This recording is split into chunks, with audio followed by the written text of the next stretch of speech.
It's everybody's favorite grading time. I'm going to walk you through how to do grading for both middle school and for upper school classes. I am impersonating Paul because he has both types of classes, and I'm looking first at his middle school science class.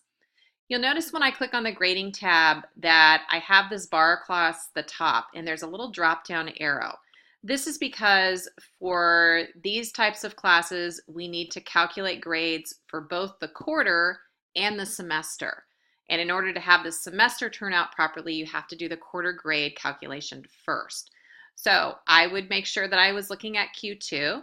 I would click on my calculate button. I would click on select all and then save and close. Once I've done the grading for Q2, I can click on this little drop down arrow in the grade plan box and I can change my view to be S1.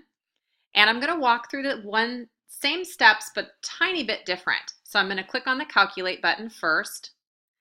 And now when I click on select all, you'll notice that here it's a description box popped up. And this is where we set that percentage. So say, for example, that my second quarter is weighted a little bit heavier than my first quarter and I don't have a final, then maybe I would select 40-60-0. Or if I have no final at all and they're about equal weight, I would choose something like 50-50. So I would select the one that I want, and here it's letting me know because I did 50-50, it's going to take 50% of quarter one cumulative grade and 50% of quarter two cumulative grade, and nothing for the final. And then I could simply click on save and close. I'm going to switch now over to an upper school class.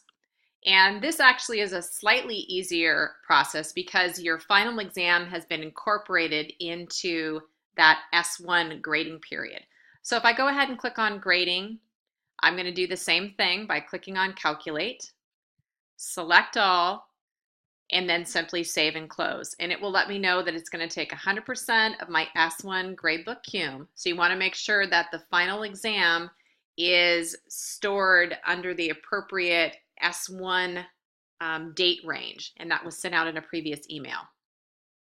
Once I've calculated my grade, if I needed to make a change, I could simply just click the drop down arrow next to the grade and I could automatically change their grade to maybe one that's rounding up. You'll notice that the system does not do rounding for you. So if the student is on the cusp of getting a higher grade, you'll need to do that manual override at this point.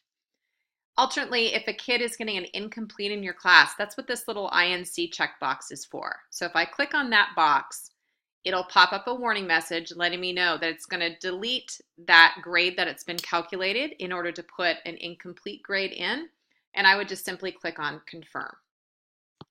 I hope you found that helpful. If you have any questions, please feel free to let me know.